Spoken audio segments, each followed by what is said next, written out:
Right, guys. Yes, it is. We are back.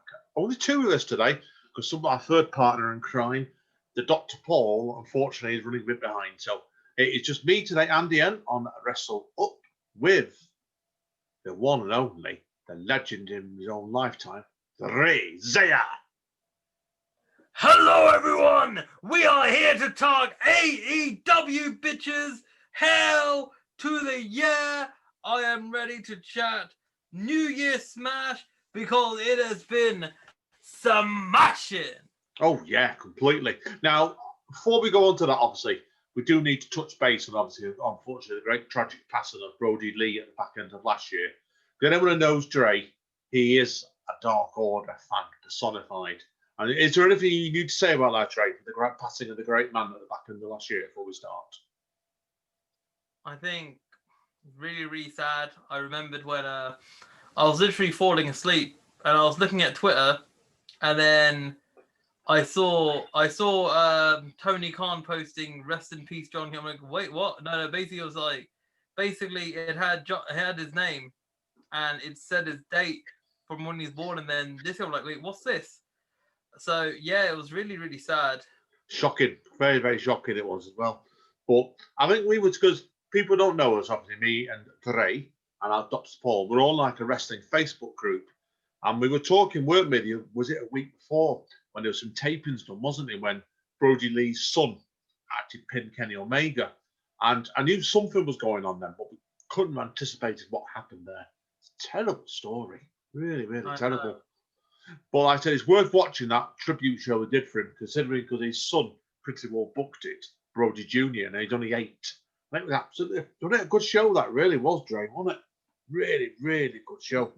It was incredible, and the fact that they basically moved New Year's Smash a week extra because it was meant to be New Year's Smash at the end of last year, and the first week, and then they pushed it back all because of, and it's incredible. And -1, Brody Lee Jr. Oh man, he's already got a contract with AEW, and he'll wrestle when he's of age. Yeah, he's interesting prospects to watch his space on. They go and sign an 8-year-old who's just turned 9, and he's already feuded already.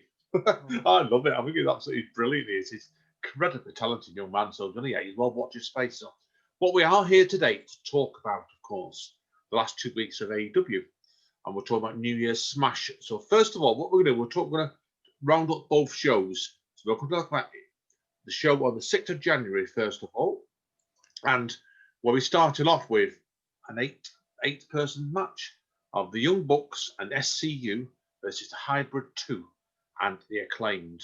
Now, what did you reckon to this one then, Dre? I think it just really shows how strong the division is. The tag team division is exceptional with the Acclaimed. They're new off the blocks. They were mainly on AEW Dark. Now, AEW Dark is a show that you watch a lot more than me. So you tell me, how do you think the Acclaimed has been for you? I'm not a massive fan of rap gimmicks, but I think there's something there with those two. They've got the charisma. There's a star power there about them two. I think given time, they could really do something with them. And it's really good the fact that both the Acclaimed and Top Flight have both been brought up from AEW Dark. In the case of Top Flight, just put straight into the main roster because Top Flight are about 21 and 19. I don't know how old they are to Acclaim lads are, but they're no older than that. And they're a team that Tony Khan's specially put together after seeing them both in AEW Dark. There's something there. This was a really good fight to start off. This was really, really good 11-minute fight. And it was like, and it kind of, you think really, what was really interesting about it, Dre, was I'd like to know your opinion on this. Could you have anticipated what happened with beginning with that fight, then what happened at the end? It was a real shock, that was. Well, I mean, the tag team match, that tag match at the end, wasn't that like, are we talking about Omega, yeah? Yeah, Omega at the end, yeah. Oh man, just quickly on Top Flight, yeah. Darius and Co, like 21 and 19. It's incredible that these are young upstarts and they are so silky in the ring. I'm really impressed with them. And this match was excellent. And yeah, going to the ending, it's like Cause I have no idea what's happened with the shoot to kill pay-per-view at this weekend, isn't it? Isn't that I think it's already tomorrow happened, night? hasn't it? Is it? Let me just double check the results. And I'm not sure. I'm not sure when it's out. Let's just have a quick look, because obviously, to be honest, I'm wondering. I'm not sure when it's out. Actually, the shoot to kill PPV. Let's have a look. Let's have a look. I must admit, I don't know that one. What I do like though about this mini invasion between Impact and AEW is not like a massive invasion; it's a trickle effect. Yeah, really, really subtle, and they've done it really well so far with it. But obviously, we're going to come on to that more a bit later on. But certainly, I've loved seeing Kenny Omega on Impact. I think that when they brought him on there that first time, the promo was pretty similar to what he came out with a couple of days later. But it was really, really good. Really, really good show. No complaints my side at all with that. I really, really enjoyed it. If anyone's wondering, the timings, Hard to Kill is on tonight. We are recording this on Saturday, the 16th of January, and it's on later. Oh, see, I didn't know, but I don't know. Would you actually be considering watching it? Because to be fair, I don't know too much. I know some of the wrestlers in Impact, but if anyone's going to be watching Impact, who doesn't usually watch Impact, they're going to just be watching the main event. Yeah, I think so as well. I must admit, I knew a couple of them. I watched one the first two times Kenny made it. I knew a couple of them. Knew the Motor City Machine Guns. Yeah, legendary tag team. Yes, unbelievable team they are. I knew the Good Brothers, and I knew more of the women wrestlers actually in there, the Knockout division, than actually the male wrestlers. That's why. But they do have a really good, strong female division. Impact. I think it's probably as strong as WWE's nearly actually. But no, it's good, Joe. I would arguably say so. Yeah, absolutely. Right, but anyway, so that's it. We'll talk about there anyway. But back to AEW anyway. I've got to ask you, obviously, Dre, first of all, then, after that first fight, what do you reckon to this storyline about SCU with Frankie Kazarian threatening they're going to split the next time they lose? I think that's a very good storyline. I think it shows development with Kazarian and that. I just think it's really, really fascinating. I mean, I'm really looking forward to see it. Yeah. Me too as well. And then it'll hopefully lead into a feud between the pair of them, because Christopher Daniels has been wrestling. Probably he's got wrestling as long as Jericho has nearly. And I bet I think Kazarian's been wrestling for long as well. They're both veterans in their own right. Yeah. Yeah, I remember. So I saw them both get together as an Impact. What was that? 20 years ago? Was it 15 years ago? A long time ago, certainly. And they're great veterans. They really, any fight they're in, they have a lot to it. And the books are the books, based like this fight. And I know you like the hybrid too as well, don't you? Oh man, I tell you what, Jack Evans, man. Like I'm telling you right now, Jack Evans. He is an incredible wrestler. I mean, and Angelico, they really complement each other. I do feel though that because of Jack Evans and Angelico, they've been injured quite a bit. One of them or both of them. I think they need to really pick up a head of steam this year. I think they probably will. I think they will because I noticed that with AEW, they seem to be very, very good at doing this. They give people a chance. And it's like the case where, unlike another organisation we won't name, that's a bit bigger, well, they seem to put people in places and you can't break out above it. AEW seem to give people chances to do. And that's why I think they'll get the chance. Whether they win the belt is another ball game. Well, there's definitely talent in all four of those first four teams there is. It was a really good little fight to start off with that one. It was based. I did really enjoy it. So, and I think what happened. I think what we should talk about Shall we? I know we usually go chronologically, but as we've already kind of alluded to already, what happened at the end of the? Well, let's talk about the main event of night one. Like skip a little bit, only because it links to what we talked about. Tag match. Yeah, fair point. One of the greatest matches, definitely a match of the year contender. Rey Fenix versus the man who just lost North Carolina, Kenny Omega. What do you think? What did you think of that match? Unbelievable fight. To give that away on a TV show was absolutely just unbelievable. 17 minutes of what they did. And I thought to myself, afterwards, I felt they both could have put more into that as well. So they'd left it enough open to do a pay-per-view with those two in the future, I felt, on that. And they could easily on half an hour there. It was a wrestling masterclass, it was. Like, it just shows you how good the two workers were. There were two ways about it. Absolutely blistering. And that'll go down. There's people talking about it, isn't they, already? That'll go down as one of the fights of the year. I've already in the fucking 2 weeks in the January already. In Jan. Yeah, I know. They'll have trouble beating that one, though. One of the best fights of the year. Absolutely brilliant it was.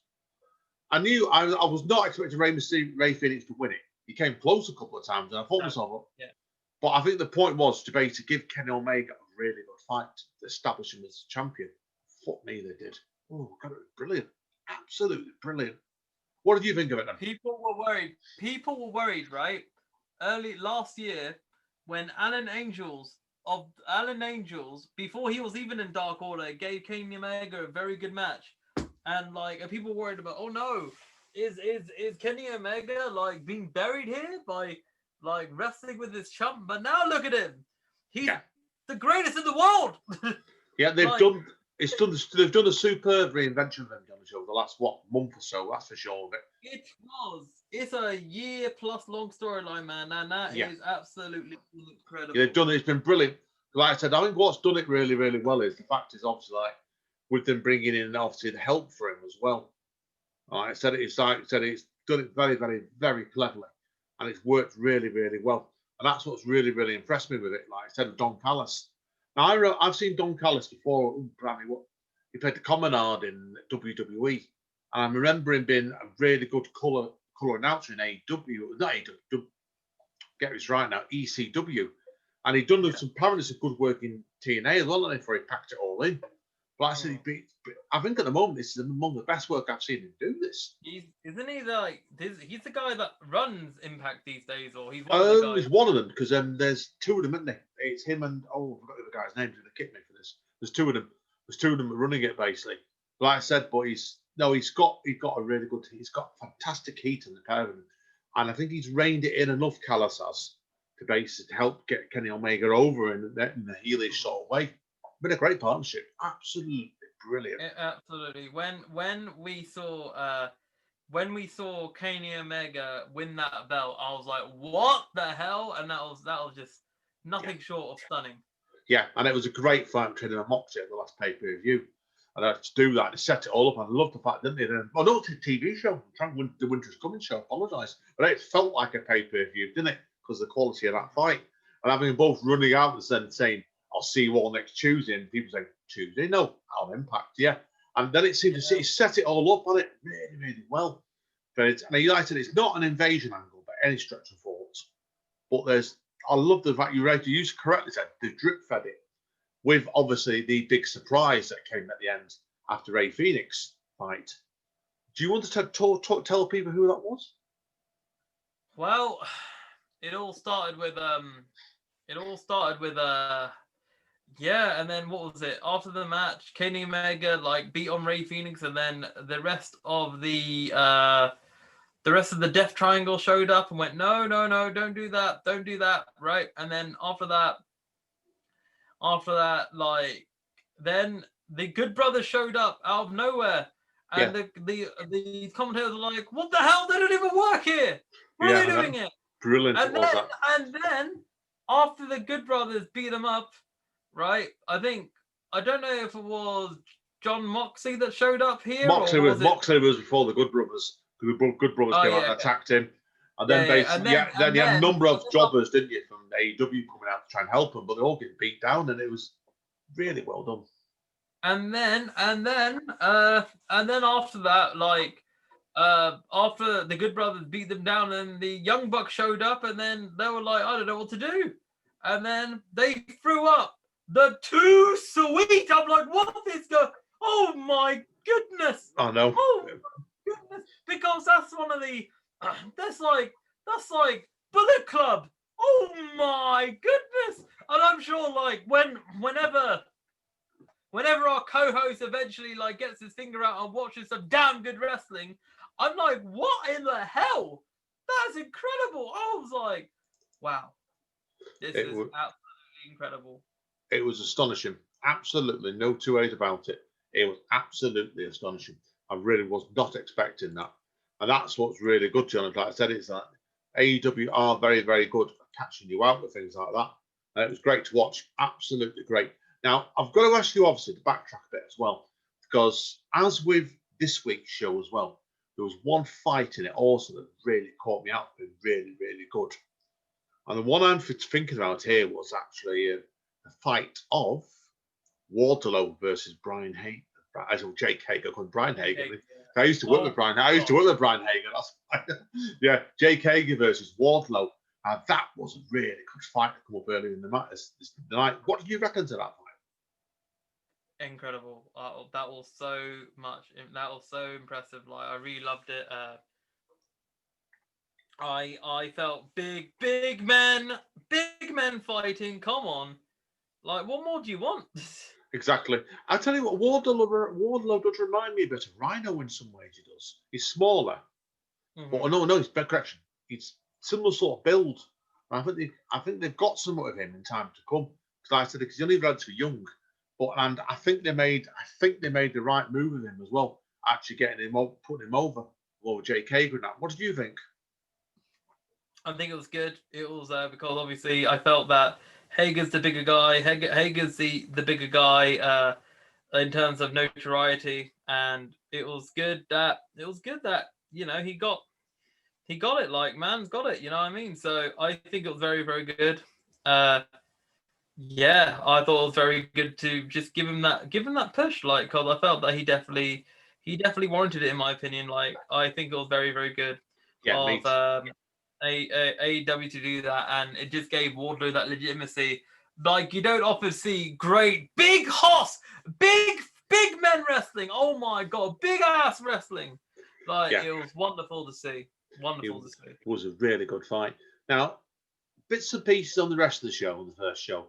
Like, we could spend probably an hour or two on each show. We could really. But what did you reckon to that awful splash that Snoop Dogg did at the end of the Cody versus Cody fight against Matt Sydal? He almost fell over, and I felt that. To be honest, it was inoffensive. I understood why he was there. Like, it's fine. I don't care too much, to be honest. Yeah, the fight was hitting nothing. It was okay. It was good action, but it wasn't really much to me in that fight. I thought it was okay. Now, the other thing I want to touch on the first show, unless you've got something else you want to mention as well, was Shida versus Abaddon, the AEW women's title fight. What do you reckon to that fight? It was very visceral because they built up Abaddon through AEW Dark. Abaddon's been doing very well, but in all throughout the time, I never thought that she was going to beat Shida. So I felt that match was it was all right. It was all right. It was all right. It wasn't the best. It wasn't like what we're talking about, a different women's match that we'll talk about in night 2 that we'll talk about. But I just think that was a cracker. It's all right. It's all right. It's average, like all right to average. You know what I mean? Like, yeah, it's. I think that we'll see more of Abaddon in time, and yeah. Yeah, I thought the thing that I thought they did really well on where it was, and the fight was okay. It didn't offend me. It was the important thing. I think it worked really well when they dragged them both. They had them both on the stage, didn't they? And that way, then they can manage it a bit more clever than the blood loss that Shida had. And I thought, yeah, it was a good fight. It was a good fight, but it's just not a great fight. If that makes sense. That's why it wasn't as good as what came next, was it, between Kenny Omega and Ray Phoenix? That's for sure. It was definitely. I think it was a placeholder. But then do you expect it though? Because Abaddon is far more gimmick than wrestler. Yes, that's for sure. Totally agree. That, in my opinion, is something to really consider in my eyes. Yeah. Yeah, it's a character, and it's a different sort of character to what they've got. It's a bit like Impact have got one very like that, haven't they? Rosemary's has quite idyllic. I think character is similar in a way. But I honestly feel that Rosemary is actually a much better wrestler, though. Oh God, yeah. From what I've seen of Rosemary.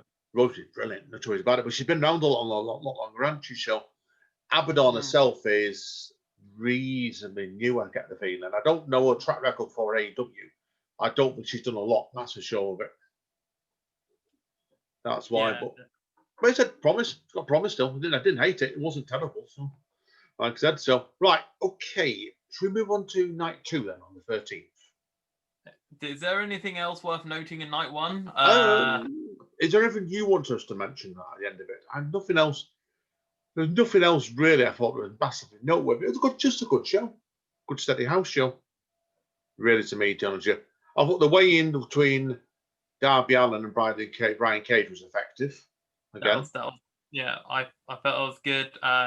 Also, it was very interesting to see once again the son of Taz Hook just looking like, just you're being very mean, and I'm like, well, do something. Let's see what you're up to, bro. Let's come on. Let's go. Yeah, I tell you, if you look at Taz's son on the team Taz, he looks like him, doesn't he? If you look at him there, because you believe he's 19 in real life, and he's under Cody's training school, the Nightmare Factory. But God, he looks like Taz. He does. I can really see it. He does. That's definitely his boy. Yeah, but no, I think they showed him doing a move out the ring, didn't they? The other week, and I thought myself, the kids can obviously work. And I look forward to seeing what they're going to do in the future. But again, that'll come in the future about himself. Not a lot else. Is there anything else you want to talk about in the first night? I think we should definitely push to night 2, because I really am excited about talking about night 2. Yes, me too as well. I really enjoyed the first fight to begin with between Eddie Kingston and Pac. I love Eddie Kingston. I did love Eddie Kingston. Oh, he's such a good personality. Just exceptional. The wrestling there, and we're seeing Pac. Pac is one of the greatest wrestlers to ever come from these shores, man. From our end, from our end of the world. Like, his wrestling, exceptional. Yeah, I agree. And I get the feeling like when they bought him, in some ways, him having the break, like an enforced break because of the virus, has done him good really in AEW. Because he's come back looking like $1 million he has. And I could see him actually challenging for the belt of Kenny Omega, because they're going on about it last Wednesday that obviously Pac's beat him, hasn't he, in an AEW ring. And they did have that brief feud, didn't they? So there's space there for him to go back and feud against him in the future if they want to.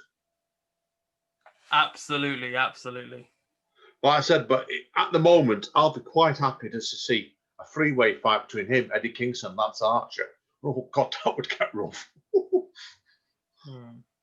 That's why. But what did you reckon to that first fight between Eddie Kingston and Pac, the bastard, as they call him? Incredible match. Really incredible. I always feel that, like, it's very intriguing. It's very intriguing to see where they go with Pac. I believe, as we'll find out later, I think that he should eventually challenge for the AEW title, but I feel that, as we'll find out later in the night, I think that we know who Moxley. Sorry, well, you now know who I think. Team Mox. Who Kenny Omega's opponent will be. We'll talk about that later. Yeah, I think so. They've planted a lot of good seeds tonight, which is good, really, because they've got 6 weeks for the next pay-per-view, really. But they've also got the beach bash, whatever they're calling it. Beach break. Beach break, that was it. They can't do bash on the beach, obviously, for legal reasons. Yeah, which I'm looking forward to as well. So, yeah, I do agree with you. It was a good start that tonight. In 9 minutes of really good action. And then, obviously, like the story they're setting one afterwards. If I'm honest, next thing, you had Chuck Taylor versus Mayro. I didn't really do much for me in this fight, honestly. I think the thing is with Chuck Taylor, I think he is the Marty Jannetty of Trent, the team with Trent, the best friends, because I feel that Trent is a far more better wrestler, in my opinion. I think Chuck will be. Would you like to let the audience the stipulation? But yes, of course. If Chuck Taylor was to lose against Miro, he'd become Chuck Taylor's, what was it? What did they call him? Was it Boy or something, didn't they? Butler, but I know they amended it to Buckler later on. Yeah, he's Buckler. They called him something else last week, which completely confused me. He's Buckler for a month, and I thought to myself, oh, God. It was just like, it just came across as a really bad sports entertainment skit to me, that did. And I knew straight there now, I thought, yeah, you've got that for a month now. So, but that's probably down to the fact that Trent's out for what they reckon. He's said 3 or 4 months, hasn't he? But my instinct's telling me with Trent, I think he'll be back probably for this beach bash because the wedding's on then, basically, isn't it? So yeah, it'll be in 2-3 weeks' time. Yeah, I think it's a short-term injury, Trent, but I think he'll be back in some way. If he isn't, you're going to find obviously somebody else is going to interfere on that as well. So we'll see. But it did do a lot. We shall see. Right, okay, and let's have a look. I mean, after that, then we then moved on to the next skit of the night, which was we had a brief interview between Matt Hardy and Private Party, didn't we? Oh, this was very interesting. Yeah, it's interesting to think. This probably is the best character use of Matt Hardy they've had so far, really.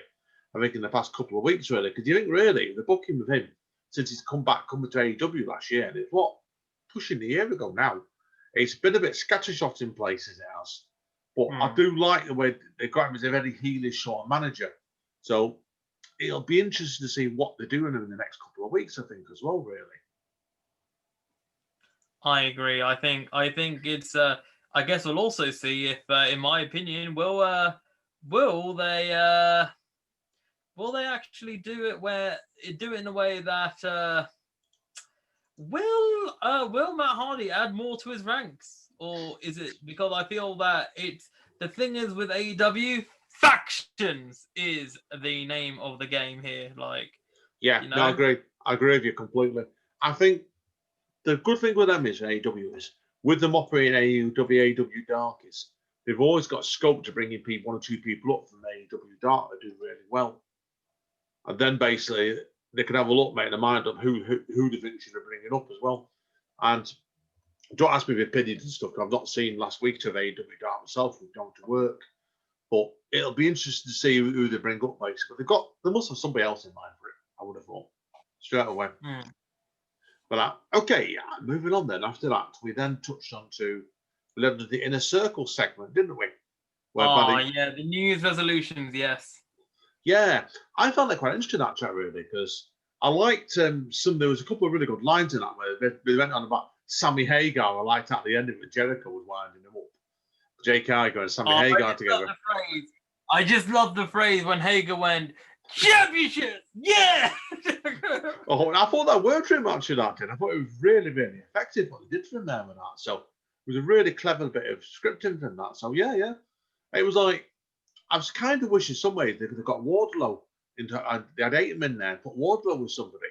Then they can have a 4-way tag team dance to him all next week. Well, that's the X factor. Who's Wardlow's allegiance is going to be? Like, or does he care? Is the question. It'd be very, very interesting next week to see that. It makes me wonder with that one. Obviously, I'm expecting Jericho and obviously Jericho to win with that, but with MJF. But will Wardlow get involved in it? That's why, because it'll be interesting to see how they do it. Because I can't see them being as happy with each other at the end of it after what happened between Jake Hager and Wardlow last week.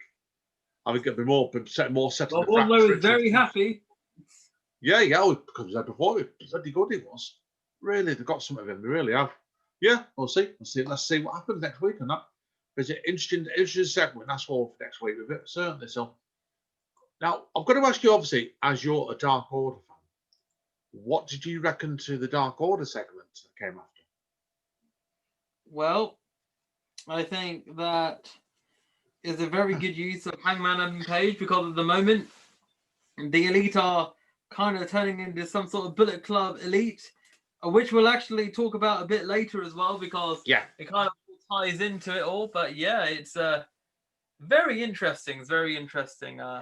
Do you reckon that is Adam Page going to be the new leader of the Bullet Club? Are they going to have a leader? I think no. I was thinking about this a while ago. I think it'll be incredible if Colt Cabana becomes the new leader. The reason being is that it was really Brody Lee that really brought him in. And I think it'll make interesting storyline sense to do that, in my opinion. Yeah. Makes sense as well, John. Like I said, so it'd be, and then if they do that, are they going to carry on with the cult thing, what they've done previously? It's very, very hard to judge what they're going to do with the Dark Order at the moment because they've got a lot of really good workers in there, and they proved it in that obviously the Brody tribute show from the week before. Because I was really impressed with number 10 at that night. I was, and I thought so afterwards. I thought Preston Vance, yeah. Preston Vance, yeah. You hadn't seen a load of him really in it so far in AEW. But I thought Ten did have a good match. Ten did have a good match against Moxley last year. But yeah, because the thing is that he and also interesting to note, it was actually Preston Vance that really helped with the family during this time. Because if you look on the Instagrams and posts, Preston Vance and Negative One said that he wanted, when he grows up, he wants to tag team with Preston Vance, which would be pretty cool. Oh, wow, I didn't know that. But it showed really, it was really nice, that show, because I know we're backtracking, we're going all over the place today. But I love the fact that Alan Engels was with him all the time and that. And obviously, like you said, they give Alan Engels his own little spot, didn't they? Because he was on AEW Dark, not this week, the week before, headlining. And he got a really good one as well, he did. I think Alan Engels is a really good little worker, to be honest with yourself. Whereas there's a couple of them that I really, really like. And that's why I think it'd be interesting to see what they do with it, really. So, but that's why. But no, watch your space, definitely. It's promising. Like I said, yeah. I'm quite happy to see Adam Page, like I said, leading them, Jones. But again, I don't think he's heading that way. So, right, okay. We're now going to head on to, this is the bit that I found really interesting. There was a backstage segment, wasn't it, between Kenny Omega, Don Callis, and the Young Bucks. But Dash returned and I said, it appears the band is back together. And then, there was this big discussion, wasn't there, whether they'll all come back together or separately. And Callis said they should go separately because the Bucks have their own cool music. And this was a fantastic swerve. I just think that's mad. I just think, wow. What can you say? Talk us through it, man. I'm quite stunned. Yeah, true. What they did was, and it's worth, I'll explain this, and then we could both have comments at the end of it, was they did all the proper entrance to the Kenny Omega. And then they basically were saying, weren't they? Like, they did this tease and it's saying, like, now we're going to have the Bucks coming out. They said, now the band is back together. Don Callis saying, he began, your world tag team champions and Kenny Omega's best two friends in the world. And out next, ladies and gentlemen, the Good Brothers. And I love the way they cut to Tony Khan, Dasher, and the Young Bucks backstage shaking their heads, have been swerved like that. And I thought to myself, that was a really clever bit because you think last week they were going on, the advertising, didn't have the Elite was fighting. But then, it was, did you hear the news coming out the week? Nick Jackson's carrying an injury? I thought I heard that he carried an injury. Yeah. Or is that? No, I heard that. What I heard was very, very interesting. What I heard was allegedly he felt very weak when it came to coming back into the ring, and so basically, so I don't know. I don't know if I hope he's not carrying injury. I just don't know. Yeah, but either way, if he was injured and he couldn't wrestle, it was a great way today of avoiding bringing him into the ring to wrestle. To let him have a week off anyway, because they've had this dude. They are very good at this AEW, not treating the wrestlers like workhorses all the time. More often than not, they'll have a guy wrestling. Then you might do an angle the week after, but he's not wrestling all the time. They seem to space him out a lot more. They seem to say people a lot more like that, which is very, very good. But you're right with it.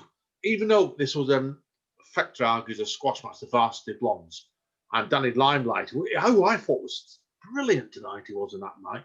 That fight, Danny Limelight. I think that match was longer than a squash. I think it was 9 minutes. It was 9 minutes. It wasn't a WWE sort of squash.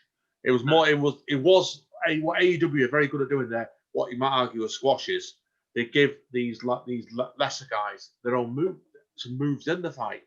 It's almost like they're trialing them out for how far they can work out, how far they're going to push them. Yeah, I'm really happy. Remember when I believe it was MJF that faced Griff Garrison, and he was quite impressive, even though it was an elongated squash in some sense, but the match was still, it had meaning behind it. Yeah, no, I agree. You said right on it. It was an was again a really good fight. So, but I said it was a good fight, a good 9-minute fight that wasn't, and I liked what happened after. Like obviously the angle after was probably just as good. And Moxley came out to his music, didn't he? He went after the Elite, didn't mess around with it. No messing around, and he came round and he thought, you could tell like he was badass, he's just going to go for it. What did you reckon to who came out to help him, first of all? Wasn't it the Death Triangle, wasn't it? No, Pac, it was Phoenix and Pentagon. Oh, yeah. So, yeah, it was Death Triangle, yeah. That's why. So, it was really interesting, that was, and then it seemed to explode after that, because he gave a referee Mox shoved the referee down hard, and give somebody a paradigm shift for going back, and it looked pretty rough, that did as well. Couldn't see who he did a paradigm shift too. But then, like, it was the Bucks then ran out, didn't they, trying to get it in the way. And I thought to myself, that's a tease, that is, basically. That's why, but I did love the fact that Phoenix and Pentagon then super kicked the Bucks, and I thought, oh, yes. That's why. But there's a big rumor going around, didn't they, that they're going to have, like, some sort of team warfare, aren't they, in the next pay-per-view at the end of February. Mox's team versus the Elite team. That'll be incredible if they do that, but I wonder if they may actually do it at Beach Break, as I don't know, they could say, I don't know, it's very interesting to see what they're going to do. Yeah, they've got a month. They want 3 or 4 weeks to do the Beach Break, do that fight there. I'd love to see it. I'd love to see Moxley and obviously the Lucha brothers, and who knows who else against the Elite 5, perhaps 2 guys on Impact or something. I don't know. Motor City Machine Guns in the pay-per-view. That'll be incredible. That'll be incredible. Motor City Machine Guns and that'll be mad ting. It would be a thing, really. It would make sense if they bring bring the tag team in from Impact, or somebody that they could really, really get a good fight off the 5 of them against each other. It'd be bloody rough. Oh God, it would be. But again, watch this space. It's really interesting, that was. So, like I said, but then, what did you reckon next? And I wasn't very keen on this next segment, to the waiting room with Dr. Britt Baker and Cody Rhodes and Jane Caswell. I loved it. Do you like this, did you? I didn't like it. I didn't like it. No, because the thing is, the way that the waiting room segment is, as you've watched AEW Dark, they are intentionally making Reba and Britt Baker insufferable. That's the point. Bloody word. That's the point. Bloody word. That's the point. And you know what? I just loved it. I just loved it when. Oh my God! I just loved it when what's the name? Jane Cargill. Yeah. Oh yeah. I don't know how Cody Rhodes got that show, the Go Big Show. I don't know how he got onto it. And then when Cody Rhodes came in, and oh my God, Jade Cargill comes in, and Britt Baker's like, "Do you always dress like that, even normally?" And then Jade Cargill's like, "Man, oh man, wow, we won't see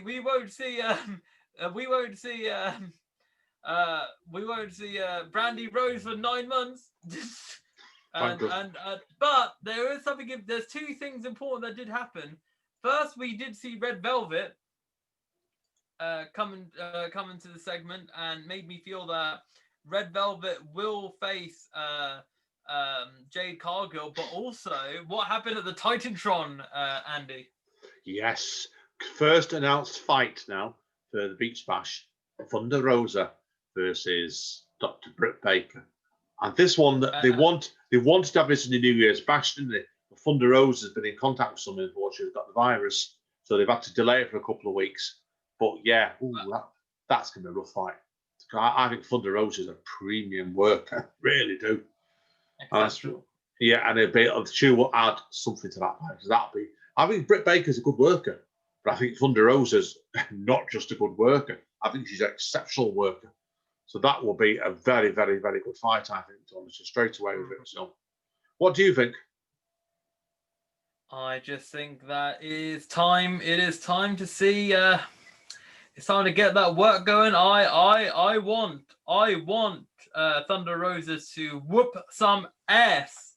And for some reason, man, I just love Jade Cargill, man. Jade Cargill talking trash. I follow her on Twitter, and she said, she posted on Twitter the other day, you know, a woman like me, no man knows how to handle a woman like me. And I'm like, yes, this is the heel work that I love. Yes, this is wonderful. This is world class. Yeah, let's be with you. I heard her on the AEW Unrestricted podcast. I thought she was really good in that, to be honest with you. Comes across as quite an interesting character. I don't know how good a wrestler she is. That we don't know yet, do we? So I think we're probably going to find out due course. But she's a tall lady, that's for sure. Was she? She's pushing 7 foot, is she? She must be.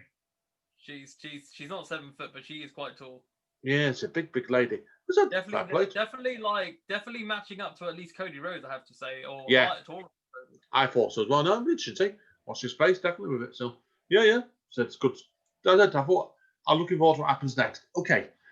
The next got, I'll be honest, I think I'm doing something else. I don't half watch this next one. Jurassic Express versus with Marco Stunt and Jungle Boy with Luchasaurus versus FTR. What did you reckon to this one? I thought it was very good. I thought it was very decent. It really told a story with the struggles with Marco Stunt, and it was very intriguing when Jungle Boy had to be the main aggressor of the team. But at the end, I felt the right team won. FTR was just too much for that combination of a tag team, and very interested to see what happens with all.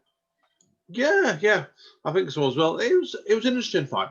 What I saw of it. I can't really comment. I didn't see all of it. I was working at that point. So no, good fight, good solid, steady fight. I did feel it paled next to what happened next, mind you. Well, what happened next, my man? What happened next? Serena Deeb versus Jay Conti with Anna Jay. And this was really good Conti. Fight. Oh my god! They've got two women that were in WWE last year. They both got cut with WWE, and now look at them for the NWA champion. And you know what was interesting? In the last 24 hours, there was an interview with Serena Deeb. Serena Deeb would have probably stayed at WWE if she wasn't cut. You know, she was happy with being the head trainer at the performance center. But now look at her now, NWA Women's Champion, a renaissance in her career, putting respect on that belt alongside Thunder Rosa. The NWA Women's Championship, in my opinion, is looking to be the most prestigious women's championship in Western wrestling. Agreed completely with it. I think Serena Deeb is a really good worker.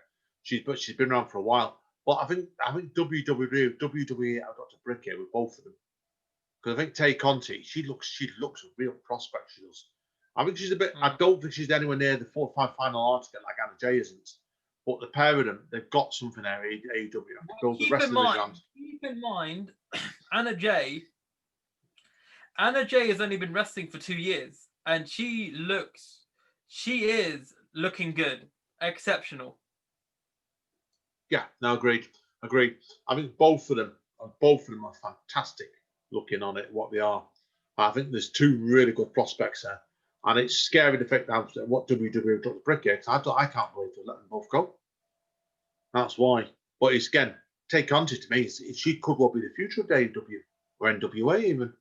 Very, very good. She's very, very good worker, and it's a use of the martial arts that I particularly like watching her do as well. And I thought, it was God Almighty. I thought, yes. Definitely something there with that immediately. So, but I think in this case, and I want to treat what you think. I think they made the right move here with obviously Serena Deeb winning this fight, because I think it was too soon for Tay Conti to win. Truth be told, What do you think? I think that it's going to be that situation where I believe, man, that I don't know. Should Tay Conti join the Dark Order? Should Serena Deeb go for the AEW Women's title? Because the thing is that the women's division is the weakest in AEW. However, they're growing, and that's very important. They are a growing division. Yeah, I agreed. I found it very interesting that Nyla Rose is announced next week as fighting against legit Leyla Hirsch. And I thought to myself, I could see Leyla Hirsch beating her this time, actually. I can see that happening next time. That Leyla Hirsch, she's a cracking little fighter, she is. Just a proper. The build on her is like, you know what, 4'11", but it's she's a real prospect. I knew at 23, 24 again. They've got a couple of really good young female wrestlers in there. And I think what's happened is getting like Thunder Rosa in, and like I said, a couple, and obviously like the champion Shida. They've got a couple of experience, she and Dweeb as well. They've got a couple of experienced head there to lead the kids through for the next year or two. I think they'll get out of it. I generally do. I think the general will get out of it. So it's very, very interesting times at the moment. So, right, okay, we're on to the main event now, aren't we? Darby Allin versus Brian Cage. Now, what did you reckon to this one? Excellent, man. This match. Oh, it was hard hitting. That was hard hitting. Oh. The amount of...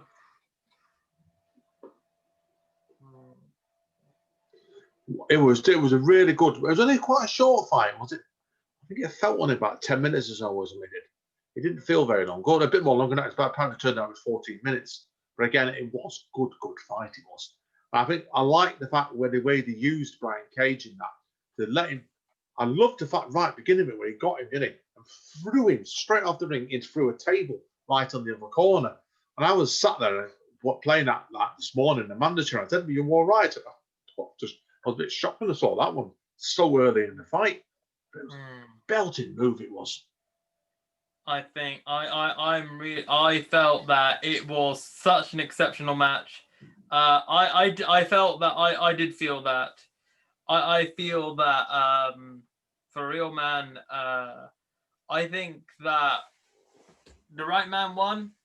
Very fascinated by the continual relationship between Allin and Sting, which I guess we'll find out more and more about it as time goes on. But yeah, I agree. They did not give a lot away yet, the relationship between these two. But I think using Sting like they are now, I think just using them minimal as they can like that for effect or enforce something. I think it works better, to be honest with you. That's why. Yeah. I know there's a quote gone round by Sting himself, actually, I've seen it on Twitter, that he said that the first person he wants to fight in AEW is Cody. That's why. It's nothing against us. They're still going to use him as a case, kind of. I wouldn't say to me. I don't think he doesn't look a manager to Darby Allin, but he's a mentor possibly, isn't he? So, and I do like seeing them both together in the ring. I thought it does work. Yeah, that's why. What do you reckon to the Powerhouse Hobbs thing then? At the beginning of it, when they turned around and said that the referee had banned all three members of Team Taz from coming out because there's too many of them interfering all the time. I thought that was a bit odd. That was odd. I think they just wanted to balance the books. I don't know. It's just that was interesting to me myself. I was like, okay. Yeah, I did as well. Different. I did as well. It was different. No, I don't know. Because it was bizarre, like, they sent out Taz's son, who didn't really do much outside the ring there. I know Ricky Starks did a few little bits and pieces. Who I think is a major talent himself, truth be told you. So I do wonder whether they should be breaking Ricky Starks off from Team Taz anyway. Too early. They need to keep building Team Taz more, in my opinion. But they need to eventually. I really love the whole storyline of the FTW title is not a recognized title. Like... Oh, brilliant! Do like that a lot, Championship. No, agreed. It adds a lot to it's an outlaw title, and yeah, I think it's really good. I want to see Brian Cage defend this outlaw title sooner or later as well. But at the moment, it's more like a gimmick. But no. Cage was really good in this fight. I think it's one of the best fight, probably the best fight I've seen him in AEW. I felt that the match between Cage and Moxley was still excellent. Oh, I forgot about that one. Apart from that one, yeah, that was a really good fight as well. But I think this was he was really well used in Cage. They really let him show a lot of his power. And then I love the fact the way that how Darby won it. Obviously, Sting came out and got involved briefly, but that Darby managed to use Cage's weight against him. I thought that was really, really well done and cleverly done. Definitely. That's why. So, but that's it on both the fights. Now, should we give that a mark out of 10 altogether then for the two shows? We've not been marking any today. We usually mark them when we got Dr. Paul with us. I'll grade it. Yeah, do a grade. Night one. Yeah, we'll grade. Night one, I'll give it I would give it all together A-, and I will give night two an A. Yeah, I'd agree with you. The other side is I felt it's a funny one because I thought I did prefer the concluding fight of the first night more between Kenny and obviously Ray Phoenix. But again, both the main fights were really good fights and made up for any little niggles I might have had in the middles of the shows and stuff. But no, both were really good shows. They were good TV shows. Pay-per-view we'd expected if it had Brian Cage and Darby Allin in pay-per-view and then Kenny versus Omega, yeah. I think if you wanted pay-per-view, I think if you combine the best elements of both shows, I think you'd have that. But I think what's important is that this was free TV. This was exceptional. And yeah, really enjoyed it. I really loved it. Yeah, they're not. I think they're getting it nearly right every week, AEW to me. There's a lot that they're doing right. I don't think they get everything right every week. They do make mistakes on things. But it's the difference is like, I don't want to get into bad mouthing over a company's sake. I'm not into that game really. But I was trying to watch their major rival and they're both their shows the other week. I turned them off both times after about 40 minutes because I found it really, the booking's crap. And they seem to do a lot. They don't seem to have like 20 to 40 minute chat segments starting off the night. And I think it's a bad mistake. I love the fact where they go straight into a fight, and that's what this now night should be, really. And they always seem to finish up, don't they, with a really good fight in there. That was all good. Yeah, two good shows, 2 good nights, definitely. So I'm looking forward to the next major TV show now, Bashing the Beach Bash. Beach Break. Whatever the show is, it's on the beach, apparently. Whatever the fuck they call it, right? But that one, I get the feeling they're going to finish off with Thunder Rosa and Britt Baker, to be told at the moment. I can see them giving them 15 minutes time to finish the thing off. I really think they need to desperately. They need not to sound disrespectful to Hikaru Shida. She's been a great champion. I think they need to put the belt on Britt. Yeah, I do as well. And I think when this feud's over, they should then move them on to face Shida, because Shida's been had the belt for nearly a year now, and I think they need to probably change tacks on it. Like they have done with Kenny Omega taking the main belt, the main male belt. It seems to John and Moxley made was a fantastic champion, but they can do more with obviously Kenny Omega, can't they? Go to champion to company as a belt collector sort of gimmick, and they can build more profile up that way in a different way. And if they need to do something like that with the women's one, I think Shida's a good worker, very good worker. I'm wondering whether they should have took the belt and give it to Thunder Rosa, to be honest with you. A bit back. I think it's I think it's one of those things where you just have to wait and see, Andy. Wait and see. Whoever wins that match between Rosa and Britt Baker should go against Shida in due course. Yes, I completely agree, and I think they probably will as well. So like I said so. Right. Well, that's all I've got to say, guys. Is there anything else you need to conclude with tonight, Dre? If you want to check out more content, don't forget to like, share, and subscribe this podcast right here. And do not forget also, my name is DrayZera. Check me out on all the socials. Just type up DrayZera. And yes. I've got an announcement you don't know about as well, Dre. Oh, what is it? I bought another chat book out back in the last Say year. again? I bought another poetry chat book out back in the last year. Oh, yeah? Yep, showing it now. Games people play and other nonsense poems. Wow. I said, it's a collect. I wanted to do this for a while, where I was going back through lockdown last year when I went and bought out a revised, expanded version of the first poetry book. It was 10 years old. And when I was going through it, there was a lot of more the lighter pieces that I wrote up to about the same time. I wanted to give them their own little collection. And then I wrote a few bits and pieces and made a little workshop to do. And I thought to myself, yeah, these go well with older pieces. So I bought a comedy book out. That is incredible. It's good. Not me at all, but it's been good fun writing, editing, to get together. So, anyway, guys, you can get that book on Amazon. And I am Andy N. He is DrayZera. And as Don Callis says, stay sane and stay over. We'll see you all soon. No worries.